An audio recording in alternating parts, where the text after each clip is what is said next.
오늘 말씀 사도행전 9장 1절에서 19절까지의 말씀인데요. 1절에서 9절까지만 읽도록 하겠습니다.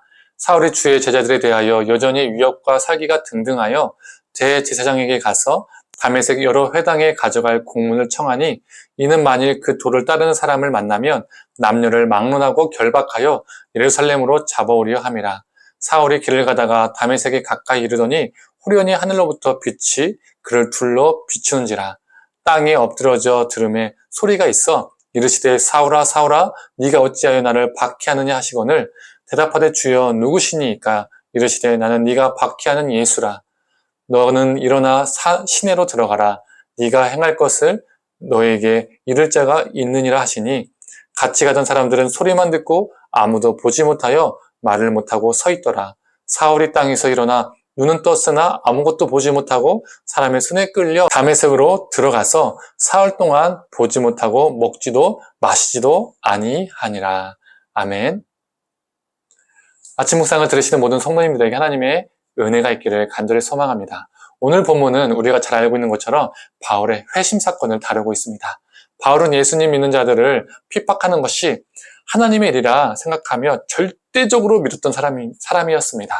그래서 더욱 열심히 예수 믿는 자들을 핍박했죠. 오늘 본문도 다메섹에 있는 예수 믿는 자들을 색출하기 위해서 사울은 공문을 요청했고 또 그 공문을 받은 후에 그 공문을 가지고 다메섹으로 가는 길이었습니다. 그런데 그때 무슨 일이 일어나죠? 우리가 잘 알고 있는 것처럼 하나님이 그에게 빛을 비추셨습니다. 하나님께서 그에게 빛을 비추셨다는 것은 그의 삶이 이전에는 어둠이었다는 것을 보여주는 거죠. 하나님을 위해 열심을 한다고 스스로 자부했지만 하나님의 뜻과 전혀 상관없는 어둠의 삶을 그는 살고 있었습니다. 그가 밝은 빛에 의해서 땅에 엎드려졌을 때에 하늘에서 소리가 들립니다. 사울아 사울아 네가 어찌하여 나를 박해하느냐. 이에 바울은 주여 누구십니까? 라고 묻자 주님은 나는 네가 박해하는 예수라고 대답하십니다. 사울아 사울아 네가 어찌하여 나를 박해하느냐. 나는 네가 박해하는 예수라. 이 안타까운 예수님의 절규는 바울에게 상당한 충격을 주었을 겁니다. 지금까지 자신은 주님을 위해서 모든 일을 한다고 믿었지만 그 주님이 예수님이셨고 자신이 그 주님이신 예수님을 핍박하는 일에 목숨을 걸었기 때문이죠. 하지만 이 충격적인 예수님의 말씀은 바울의 존재를 붕괴시키는 시작이 되었습니다. 사울은 8절에 나와 있는 것처럼 아무것도 볼 수 없게 되었습니다.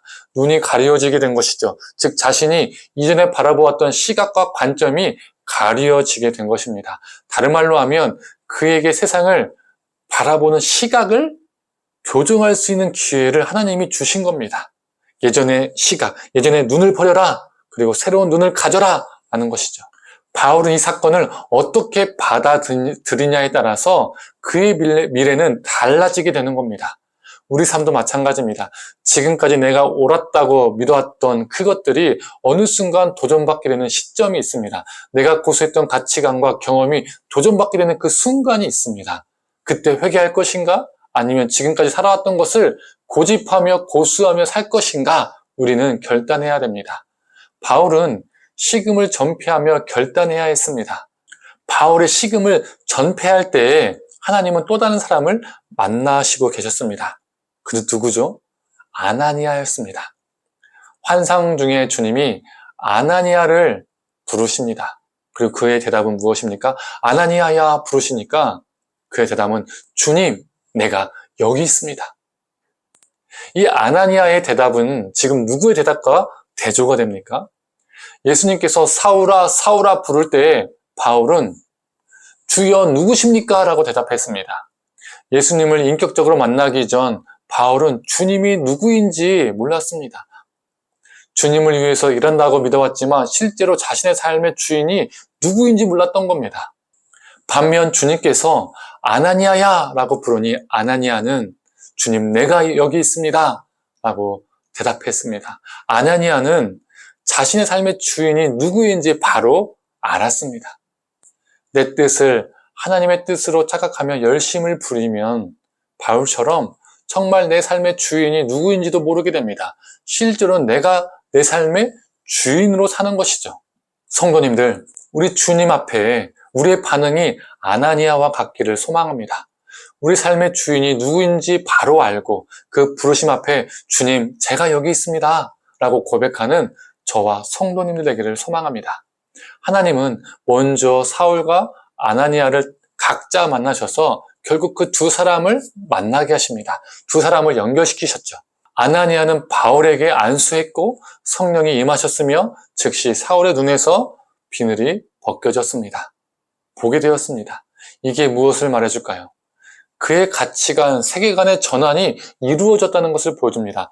관이라는 것은 보다라는 뜻을 가지고 있잖아요.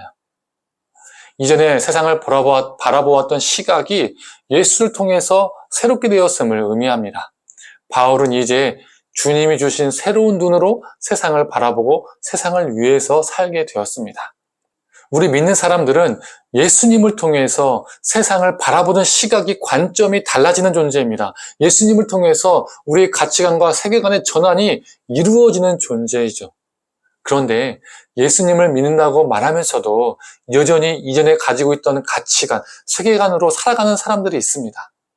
비늘 같은 것이 눈에 아예 안 붙어 있었거나 또는 붙어 있어도 아직 떨어지지 않은 상태인 거죠. 가치관과 삶은 변하지 않고 회심 이전의 바울처럼 삶의 주인은 예수님이 아닙니다. 다른 것이죠. 성도님들, 혹 우리 눈에 여전히 비늘이 붙어 있다면 우리 눈에 있는 그 비늘이 온전히 벗겨지길 소망합니다. 예수라는 안경으로 세상을 바라보길 원합니다. 그래서 세상을 바라보는 시각인 우리의 세계관이 바뀌고 또 우리의 삶이 온전히 변화되기를 간절히 축원합니다. 함께 기도하겠습니다. 하나님, 바울은 하나님을 믿는다고 하지만 실제 삶의 주인은 주님이 아니라 자신이었음을 보게 됩니다. 자신의 열심으로 그 모든 것을 해왔음을 보게 됩니다. 하나님, 바울이 예수님을 만나고 진정한 주님을 만나고 자신의 생각과 가치관이 바뀌었던 것처럼 자신이 세상을 바라보는 그 눈이 바뀌었던 것처럼 우리도 그런 역사가 있게 하여 주시옵소서. 예수님을 믿는다고 하지만 여전히 비늘이 벗겨지지 않았다면, 부분적으로 벗겨졌다면 온전히 벗겨지는 역사가 우리 안에 있게 하여 주시옵소서. 세상을 바라보는 그 시각, 세계관이, 가치관이 바뀌게 하셔서 우리의 삶이 바뀌게 하시고 우리의 삶의 진정한 주인이 오직 예수 그리스도임을 고백하고 그 주님을 위해서 살아가는 우리가 되게 하여 주시옵소서. 그러한 오늘 하루도 되게 하여 주옵소서. 감사드리며 사랑에 만나신 예수님의 이름으로 기도드립니다. 아멘.